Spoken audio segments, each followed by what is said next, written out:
Elijah, How are you doing? I'm doing great, brother. How are you?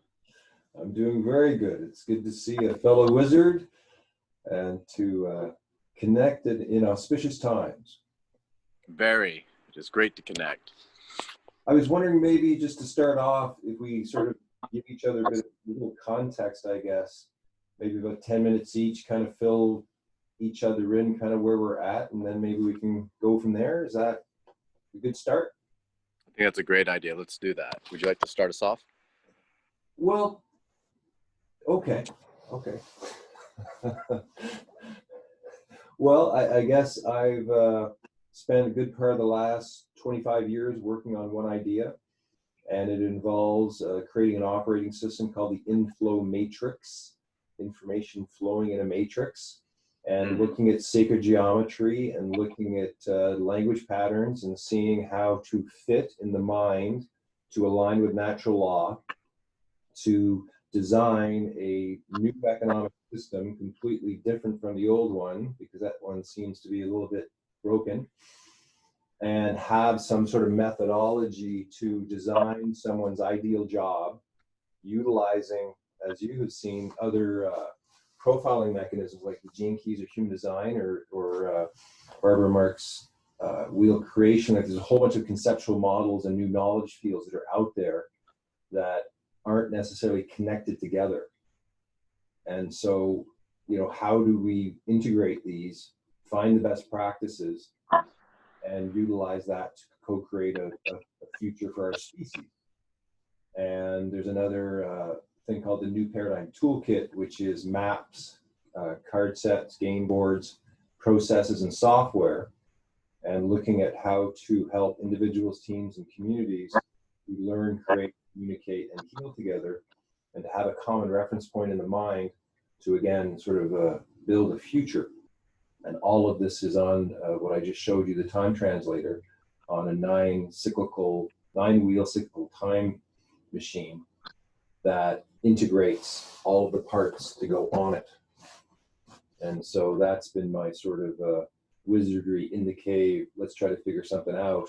And in the last little while, I'm coming out into the world a bit with it, because at different times I've tried to come into the world and the world doesn't seem quite ready, or I'm not ready, or the people aren't ready. And now it's in this very strange world that we're in, as everything's stopping.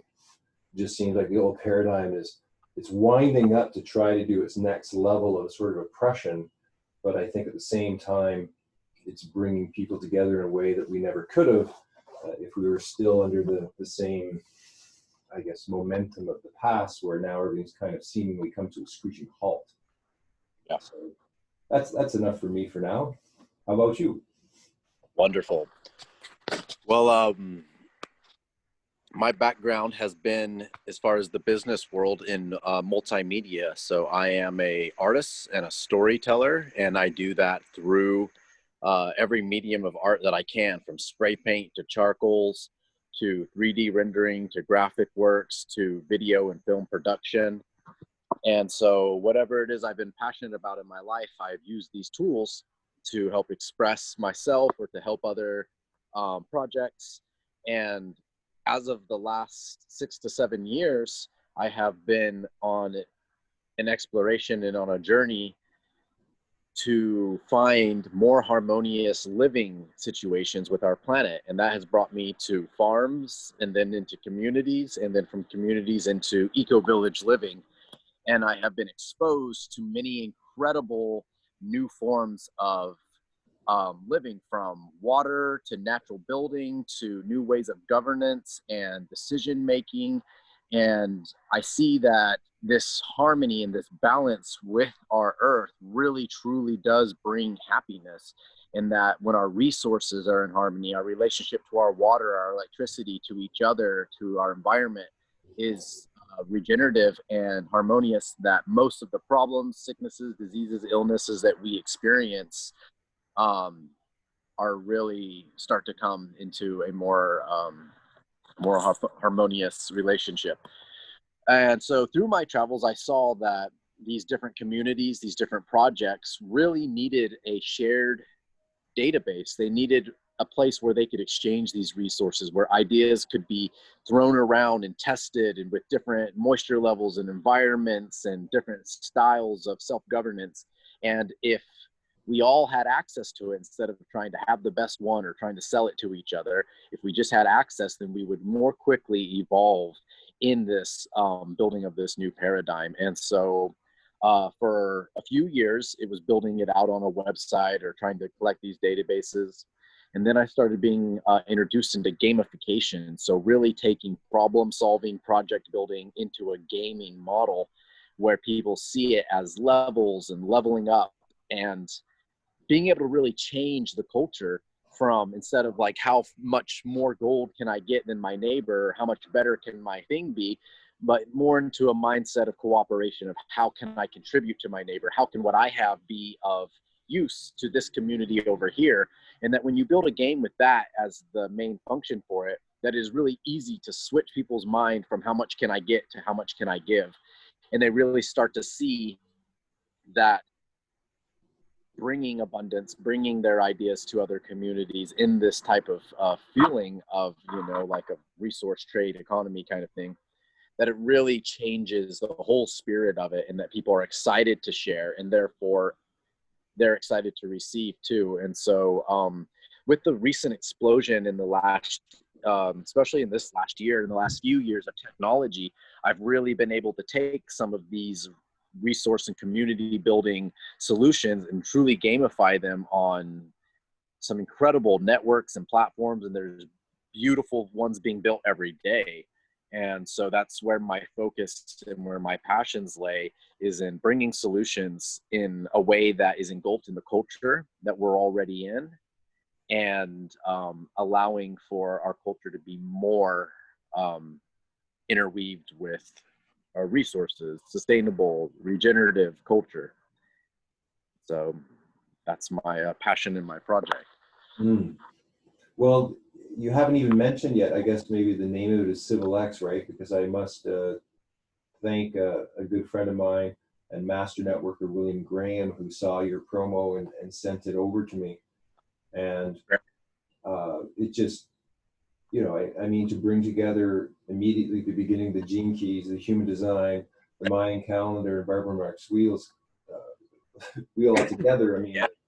Those are very, to me, high level, high end, let's say paradigm systems that,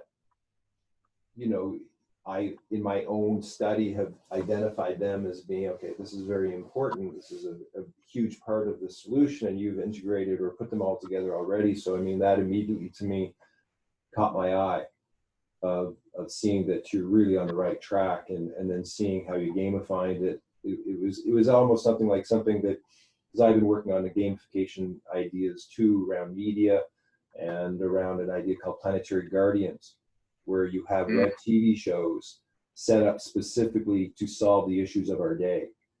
And right now I'm sort of focusing more on the old growth forest, sort of like there's hardly any left. And in British Columbia right now, there's 1% left of the original old growth forest, and it's being cut down. And so there's the last remaining intact valley on Vancouver Island is might be logged, and this group of people stopped it, and they're blockading roads right now. And it's just like, this to me needs far more attention than it ever gets, and like nobody knows about what's going on. But in British Columbia, they've been asked, everyone is against the old growth being logged. Like it's so kind of culturally stupid at this time to sort of take out the last remaining sacred forests. So I'm just wondering, in your game, whether like the idea of bringing together web TV shows, the idea of focusing on specific issues that need to be solved, and then having the web TV shows follow this issue and really bring together the best minds in the world, and bring together something outside of the normal corporate or government methodologies, because they seem to be at the heart of the problem. And I'm just wondering about, maybe you could say something about your game and how that is linked in, and is there some sort of integration point perhaps with what we've been doing over here? Yeah, for sure. So a huge part of the game is first of all, allowing people to know that there are solutions to this, because some people just think that's just how the world is, or that's just the best that we have, when in reality there are plenty, as you know, there are plenty of other solutions, there are plenty of other resources, other ways that we can do what we're already doing here on earth and build and create without being in a destructive or an extractive model or mindset. So the first part of the game is of course like the avatar builder and getting to know yourself, and that's where a lot of the things that you're working on comes into. But after you build your avatar, then you start to get introduced to some of these ways. So you get introduced to different ways of agriculture, different ways of infrastructure building. What are less toxic materials that we don't have to mine out? What are ways we can build homes without logging and taking down these forests? And once the player is then educated in these different things through, like you said, television shows, on workshops that are in the game, and then interactions with other players, once they kind of take a little education, we don't say this is the only way to build a house or this is the only way to purify your water, but here are other solutions, that there are other ways, because some people just don't know. And so by giving that education, then you unlock keys to go into these meeting halls where there's databases of forests being destroyed, people polluting their water. There's live real-time data on our earth. It's called world literacy. It's something that Buckminster Fuller talked a lot about, that there would be less problems if everyone had access to world literacy, which means where is our forests that are still going? Where is our forests that are being destroyed? Where are our resources and how are they being used? And if every human has access to these data, not just big business, then a lot more solutions will be able to be accessed. So once you're in there, things like that, if a forest is being destroyed, this is something that can be expanded on and shown to people, and groups can come and then through the wheel of co-creation, somebody who's environmentalist, somebody who's into education, somebody who's into science, into art, governance, all these different areas of the wheel can then look at this problem of what is happening and what is the solutions from it. So the game allows for organization and problem solving on a giant level, because like if you're looking at it and you don't quite say you even now know a solution for it, but you just feel like I'm a human, what can I do? This is so big, it's so far away from me. And same with a game of chess, it's like when you're on the battlefield, you don't really know what's happening in the whole area. But when you can zoom out and see the whole chessboard, you can see where all the players are, you can make much more efficient and effective decisions. So through the game Civil X, it allows you to look at these things that are happening to our environment, to zoom out, and then with other players to be able to brainstorm and create and build solutions without actually having to have the financial resources.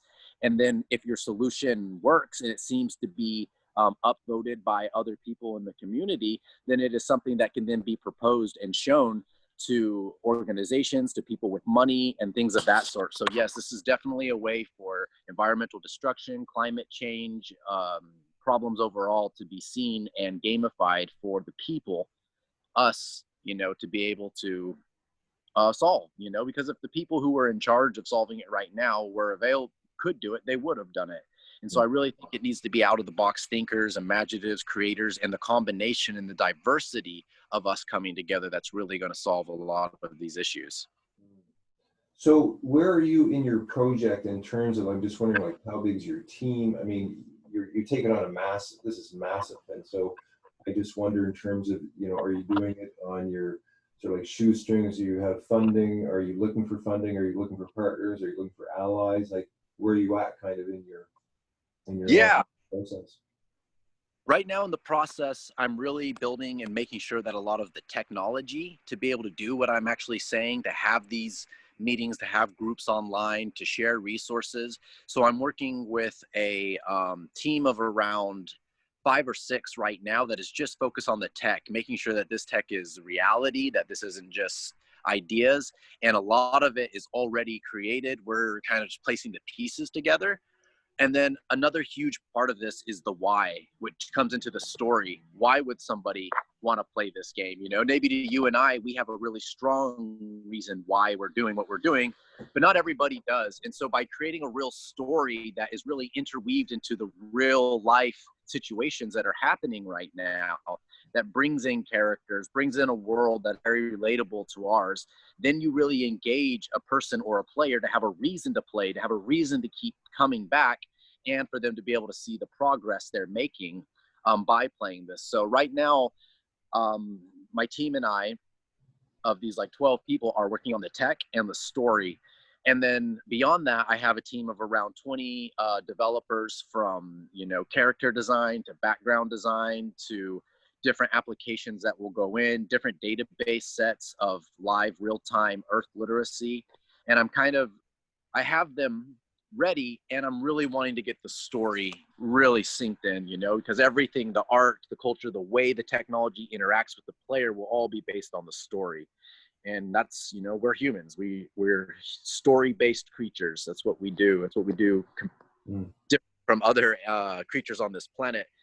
And so I have a few investors and funders that are definitely interested. I'm making sure that all the tech is set and sturdy before I go to them, just because I like to go to someone and be able to show them, and not just, you know, say my ideas, but be like, here's the reality. And I'm also very interested in finding a certain type of funder, one that is not looking to see how much money can be made from this project. You know, I'm sure there's opportunities from that, but I'm looking for someone who's interested in measuring the actual engagement of a community or the solutions that are being solved. That's what I'm choosing to do. And those are the kind of investors I choose to engage with that really want to see change. And that's what we're going to be measuring. How are communities actually benefiting from this game? And if it just sells a bunch of copies, but communities aren't getting better, then that's not my goal. And I'm not looking for that type of investor. So it's a very specific investor. I know they're out there, and I've met a few. And so that kind of combination of making sure the tech is ready and reliable, and that the investor is ready to start measuring the outcome, which in my mind is solutions. Are real solutions happening, or are people just using this as an escapism?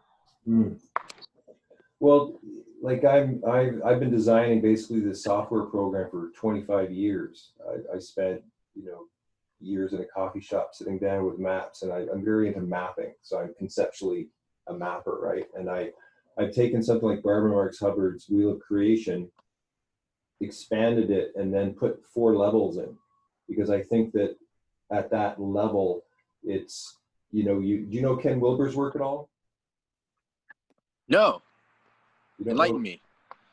Ken Wilber is a transpersonal psychologist who he's quite well known within his own world, like internationally. He's written many books, and he's, you know, he's quite accomplished as a writer and as a philosopher. And one of his main models is called the integral theory, or the 4 quadrants, where you have the individual and the group, the inner and the outer. So you have the inner individual, the outer individual, the inner group, and the outer group. And so those are 4 levels. It's kind of like inside of me, the outside of me, you see, the group that we're in, and the outside of society. And so for me, when you take into account those 4 levels, you're taking into account the beginning of the multidimensionality of what we exist within. So if you look at Barbara Marx Hubbard's Wheel of Creation as the outer group, then you have the organizational system, and then you have the job for the individual, and then you have your own inner world. And so part of the inflow matrix, those are the 4. I have a choice wheel, flow wheel, a synergy wheel, and a harmony wheel that then are all in circles.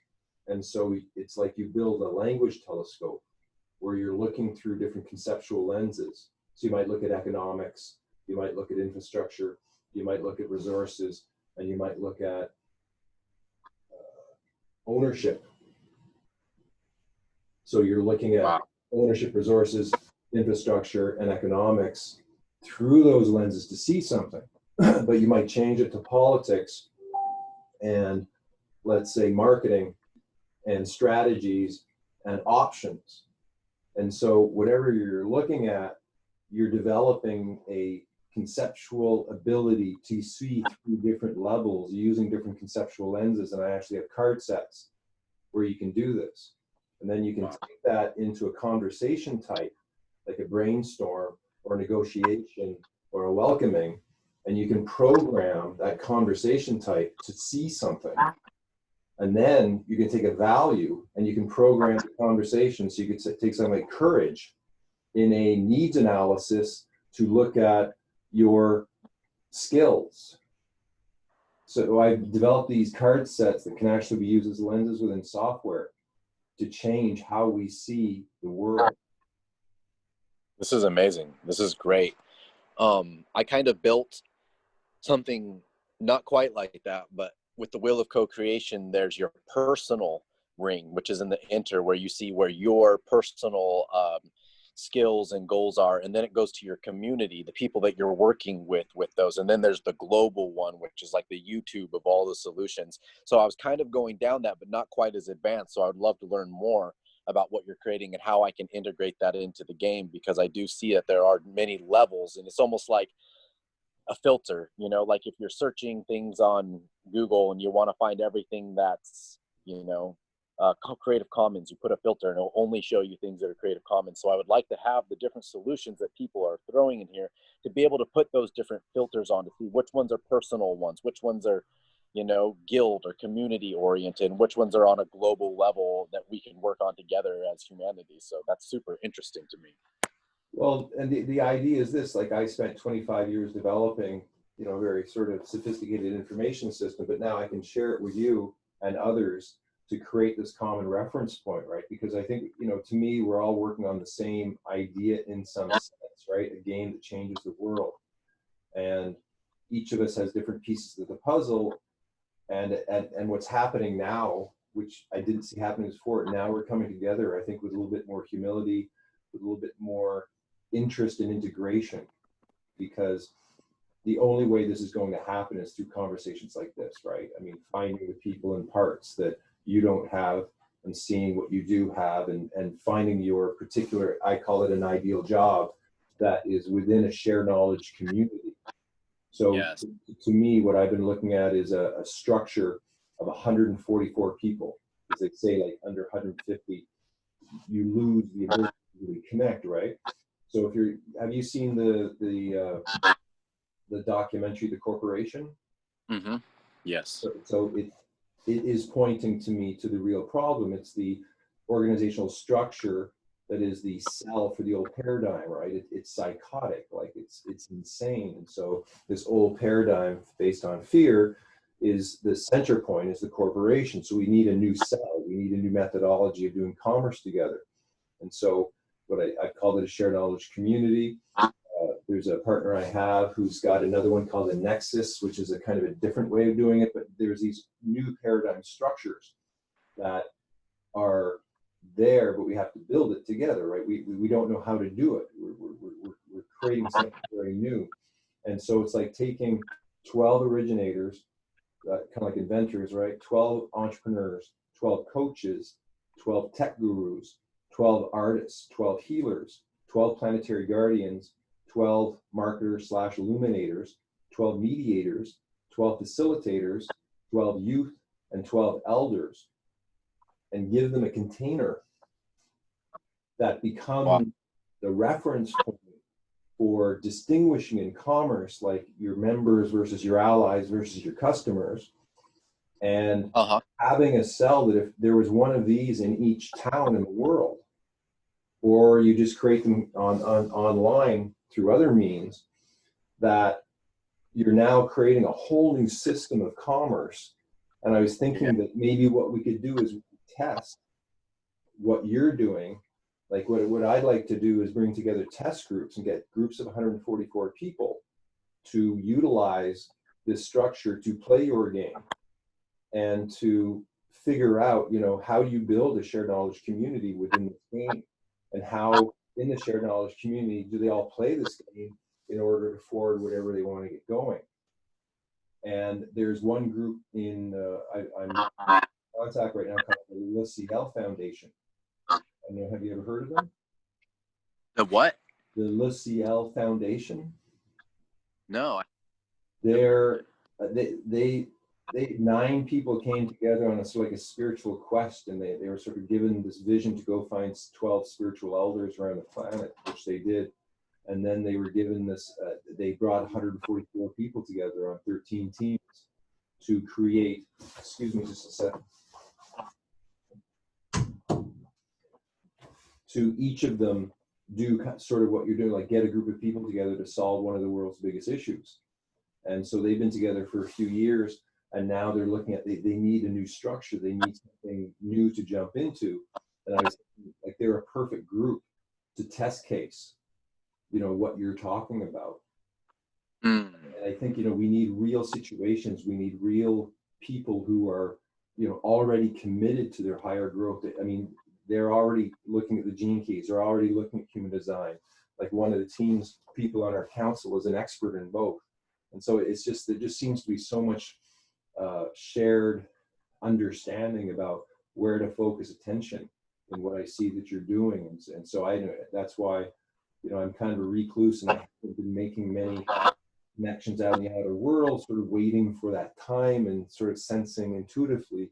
You know, and as soon as I saw your video, I just went, they've done it. Like he's, whatever they're doing, they're totally in the right direction. So, again, why I'm talking to you right now. Yeah.